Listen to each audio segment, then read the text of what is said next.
welcome back. We are continuing our reading of Silverwing with Chapter 2, Tree Haven. Let's listen and enjoy. Tree Haven was a vast, ancient oak with furrowed bark and thick, gnarled roots buckling from the ground. Hundreds of years ago, it had been struck by lightning, killing the tree and petrifying the outside. The Silverwings had hollowed out the great trunk and the many branches, and used it as a nursery colony ever since. Every spring, the females returned to give birth and rear their young. It was perfect. There were only a handful of openings, well-hidden knotholes, through which the bats flew every dawn and dusk. No birds or beasts could work their way inside. The bats made their roosts on the mossy inner walls, in crevices and ledges and hollows, and inside the multitude of branches snaking from the trunk.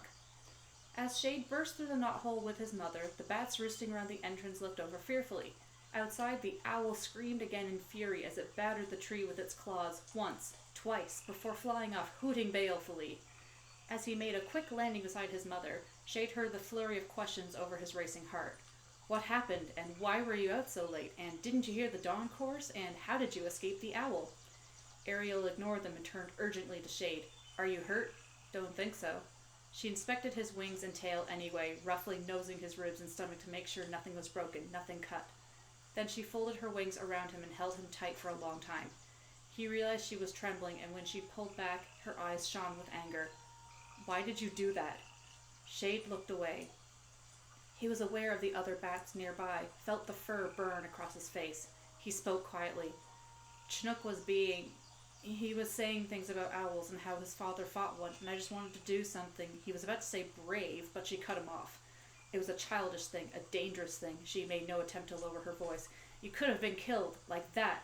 She flicked the tip of her wing so it made a sharp final snap in the air. And Chinook with you. How do you know about Chinook? I ran into him while looking for you. He told then, Shade scoffed. Lucky for you, he did. She stared at him. It was foolishness like this that got your father killed. Shade couldn't speak for a moment. He wanted to see the sun, he asked urgently. She never told him this. All he knew about his father's death was that, last spring, he was out one night, too far from the roost, too late, and an owl hunted him down in the dawn's light and killed him. His father's name was Cassiel. Ariel nodded, suddenly weary. Yes, he was always talking about it. Because he was curious. No, because he was headstrong, because he wouldn't think. All her anger surged back. That's not going to happen to you. I won't lose both my mate and my son in 1 year. I won't stand for it. Why didn't you tell me? He felt abruptly resentful. I didn't want to give you ideas. You've got enough of those as it is. She sighed and her eyes lost their fierceness. You sure you're all right? Why'd he want to see the sun? Promise me you'll never do that again. Did you make my father promise? Will you promise me? She insisted. It's not right, said Shade, frowning. I mean that the owls don't let us see the sun. Do you think it's fair, Mom? She gave an exasperated sigh and closed her eyes for a moment. It has nothing to do with fair or right or wrong. It's just the way things... She broke off in annoyance. I'm not going to argue with you. You do as I say, it's as simple as that. You don't know the trouble you've caused for all of us. But why? We got away. Well, you didn't finish because Mercury, the messenger for the colony elders, was making a slow spiral down the trunk toward them. You're both all right? He asked as he settled gracefully beside them. Yes. The elders are anxious to speak with you. Are you strong enough to go to the upper roost, or shall I ask them to come see you here? No, I can go. Stay here, Ariel told Shade. They asked you to bring your son. Shade shared a quick look with his mother. He'd been in trouble before, plenty of times, but this was the first time he'd been summoned before the elders. Mercury launched himself back up into the air, and Shade followed after Ariel, back up the trunk. He sensed the gaze of 100 bats as he ascended, and felt acutely self-conscious, but pleasantly flushed. Usually nobody even gave him a second glance. Now he was important enough to be called before the elders. He let his eyes boldly pass over the curious faces of the roosting onlookers, and there was Chinook beside his mother, but he looked away before Shade could shoot him a smirk of triumph. You've got nothing to grin about, Ariel snapped. Hurry up. They'd passed countless passageways and were nearing the upper reaches of the tree now, as Shade felt a queasy twisting in his stomach. He had never been this high. The central trunk came to a blunt end, but Mercury led them into a branch that veered straight upward, kinking and curving as it reached into the sky. At the branch's peak hung the 4 colony elders, quietly speaking among themselves as Shade and his mother found roosts beneath them. Mercury fluttered to Frida and whispered in her ear before retreating to a small crevice in the shadows of the chamber, ready if called upon. Aurora, Bathsheba, Lucretia, and Frida. Shade knew the names of the elders, but he had never spoken to them. He saw them only from a distance, and they filled him with a kind of awe. They were all old bats, well beyond childbearing, and it was strange for Shade to see females in the roost without nearborns nearby. Frida was the oldest of the four, and to Shade the most mysterious. Her actual age wasn't known, but no one could remember a time when she hadn't been chief elder of the Silverwing colony. Her wings were creased, but still supple and strong, and her claws were gnarled like the roots of an old tree, but wickedly sharp. According to Shade's mother, Frida was still a fierce hunter. The fur around her face was shot through with more gray than silver or black now, and there were a few mangy patches on her body, which were probably just signs of age, but Shade liked to think at least some of them were old battle scars. The most mysterious thing about Frida was the small metal band around her left forearm. No other bat in the colony had one. Shade asked his mother about it frequently, but she just shook her head and told him she didn't know where it came from or how Frida got it. The other newborns were just as hopeless. There were a few half-hearted suggestions, but, and this was always infuriating to Shade, no one seemed very curious or interested. Frida had a band, and as far as they were concerned, that was that. "You made a close escape by the sounds of it," Frida said to them now. "But why are you out so late, Ariel? What happened?" "I was looking for Shade." "Was he lost?" This was Bathsheba, and her harsh voice put Shade on edge. "No," said Ariel. "He made a foolish dare with Chinook. They were waiting for the sun to rise." "Where is Chinook?" asked Frida. "He's safe. He had the sense to return to Tree Haven before sunrise." Shade frowned and had to clamp down on his mouth to keep quiet. "The sense? Chinook got scared. He flew off like a frightened moth." "Yet your son stayed," said Frida, staring so intently at Shade that he had to look at his feet. "Yes, and I found him just in time. An owl was waiting in the tree, ready to take him." "But the sun rose before you reached Tree Haven," said Bathsheba pointedly. "Yes," Ariel replied sadly. There was a brief, terrible silence in the elders' roost, and when Bathsheba next spoke, Shade could not believe what he heard. "Then you should have left your son for the owl." "I know," Ariel said. Shade looked at her in horror. "It is the law," Bathsheba persisted. "I know the law."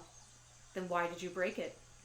Shade saw the anger flare again in his mother's eyes. "I did what any mother would have done." The betrayal Shade had felt only seconds ago was washed away in a swell of pride and love for his mother. Bathsheba began an angry reply to this, but with a gentle whoosh, Frida spread her wings wide and the other bat fell silent. "We know what you suffered in the spring, Ariel, and how bravely you've dealt with the loss of Cassiel. And you're right, what you did was only natural. But the law is not natural. It is cruel." Bathsheba chittered impatiently. Everyone was saddened by the death of Cassiel, but Ariel isn't the only one to lose a mate. Many of us have. You say the law is cruel, Frida, but it can help us too. The law keeps us safe at night, not by day. If we are obedient, we can at least avoid some of these needless deaths. She directed her hard eyes at Ariel again. "Your actions were selfish, and you've put the whole roost in danger." Frida sighed. "This, I'm afraid, may very well be true." "Terrible as it is," Bathsheba continued coldly, "if you'd left your son, the owls would have taken him, and this would be over. Now they will feel cheated. They will want justice." Ariel nodded. "Yes, I know this is my fault." "No," Shade blurted before he could stop himself. He hated the resignation in his mother's voice, hated the way Bathsheba glowered down at her. How dare she talk to his mother like this? Every set of eyes was on him now, and he felt all the thoughts in his head whirl uselessly. "I mean, it's my fault," he hurried on. It was me who wanted to see the sun. I talked Chinook into it, but really the sun hardly came up at all, so I don't see why the owls were so upset. I'm sorry I've caused this trouble, and I don't know much about the law, but I think it's cruel and unfair, just like Frida said." In the following silence, Shade wished, for the first time in his life, that he could be even smaller than he was. So small he would just blink out altogether. "You've obviously coddled your boy," Bathsheba said frostily to Ariel, "and made him headstrong and insolent. Didn't you tell him how dangerous the sun was?" "It didn't turn me to dust," Shade mumbled. He couldn't believe he'd done it again, the words just sliding out. "What?" Bathsheba said. "Or blind me," Shade muttered. "The sun. Those were just stories." "That's enough, Shade," his mother said sharply. "I plan to punish him," she told Bathsheba. Bathsheba snorted, unimpressed. "Little good that will do if the owls demand compensation." "We'll worry about that later," said Frida sternly. "The boy only did what many of you would have liked to, or maybe you've forgotten that. He is young and foolish, yes, but don't be so quick to judge him. Thank you, Ariel. Shade. Rest well."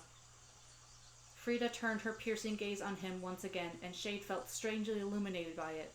He looked back into the old bat's dark eyes for only a moment, which was as much as he could endure, before humbly bowing his head and muttering his goodbyes. By the time Shade and his mother left the elder's roost, most of the colony was already asleep, hanging from their roosts, the newborns pressed close against their mothers and folded in their wings. Wash up, his mother told him when they'd settled back at their roost. Shade started licking the dust and grit from his wings. The owl already seemed like such a long time ago, but he conjured up the silent pounding of its wings, the quick whistle of its flashing claws. "We made a pretty good escape, didn't we?" he said. "Thrilling," said his mother tersely. "I really did see the sun, you know." She nodded curtly. "Aren't you interested?" "No." "Are you still angry with me?" "No, but I don't want you to be like your father." "Not much chance of that," Shade grimaced. "He was a big bat, right?" "Yes, he was a big bat. But you might be too one day." "Might." It wasn't very satisfying. He looked up from his licking. "Mom, a bat can't kill an owl, can he?" "No," she said. "No bat can." "Right," said Shade sadly. "They're too big. There's no way any bat could do it." "Forget what Chinook said." "Yeah," said Shade. "Here, you've got a big dirty patch." She came closer and began pulling her claws gently through the fur of his back. "I can do it," said Shade, but only half-heartedly. He relaxed his aching shoulders as his mother combed through his fur again and again. A wonderful floating feeling lulled him, and he felt safe and warm and happy, and wished he could always be like this. But as he closed his eyes, the image of the rising sun, that dazzling sliver of light, still burned on the back of his eyelids. Shade tried to feel sorry for what he'd done, but it wasn't easy, especially when you realized he was famous, at least to the newborns. The very next evening, Osric, Yara, Penumbra, and several others demanded a full retelling of his adventure with the owl, and he was only too happy to oblige, mostly sticking to the truth, but occasionally juicing it up with a few made-up details. Chinook stayed away, and Jared too, but Shade knew it would all get back to them. He didn't have long to revel in his new fame, though, because soon the roost emptied, as all the bats left for the night's hunting, and Shade had to stay behind. This was part of his punishment. He was grounded. He had to stay in Tree Haven all night with the old, boring bats who were too feeble to do much hunting, and preferred it inside anyway. For 1 hour at midnight he'd be allowed out to feed, but even then his mother would be right beside him, and he couldn't stray out of sight of the roost. He wasn't too upset by this, since he knew they'd be leaving Tree Haven on their journey in 2 nights anyway, and his punishment would then be over. Still, he wasn't going to let the time go to waste. Inside the trunk, he practiced his takeoffs and landings. He targeted twigs or bits of moss with his echolovision, pretending they were tiger moths, and dove in for the kill. And all the while he was thinking about the sun, about the owls, and he thought about his father, who, like him, had wanted to see the sun. Over the months, he'd practically deafened his mother with questions about Cassiel, how he looked, what he was like, but try as he might, he'd never been able to feel a connection with him. Now, though, knowing about how he died, he felt a frail spider's thread running between them. He was just a runt, but he'd wanted to see the sun, just like his father. He was catching his breath after a spectacular dive bomb when he felt a rush of air around him and looked to see Frida settling beside him. "Tell me about the sun," she said. His tongue felt too heavy. The chief elder of the colony stared with those piercing eyes. Her wings creaked as she folded them against her body, and he was aware of a slightly musty odor rising off her. The smell of age, he supposed. But she smiled at him, and her face wrinkled at the eyes, and Shade felt less nervous. "Well, I saw it," he began hesitantly, and then stumbled on and told her everything he could remember. It wasn't much, but he was eager to tell it. Delighted, really. His mother certainly didn't care. Frida listened carefully, nodding now and then. "You've seen it too, haven't you?" he asked impulsively. "You're right, I have. A long time ago." "It's round, isn't it? Like the moon?" "Yes, but bigger." He shook his head in amazement. He couldn't even imagine the brightness of it. "You just wanted to see it then, like me?" he asked Frida. She nodded. "When I was younger, a lot of us did. Some were willing to die for it. Not like now. They don't care. They might think the law is unfair, but they aren't willing to fight it, like Bathsheba. And in many ways they're wise. Look at your father. Look what almost happened to you and Ariel. How come we're not allowed to see it? I mean, I know it's the law, but why? We're banished creatures, Shade, and have been for millions of years." "Banished?" "Punished. Sent away." "For what? What did we do?" "It's easier if you hear for yourself. Come with me." And that ends Chapter 2. Stay tuned for Chapter 3. Thank you for listening.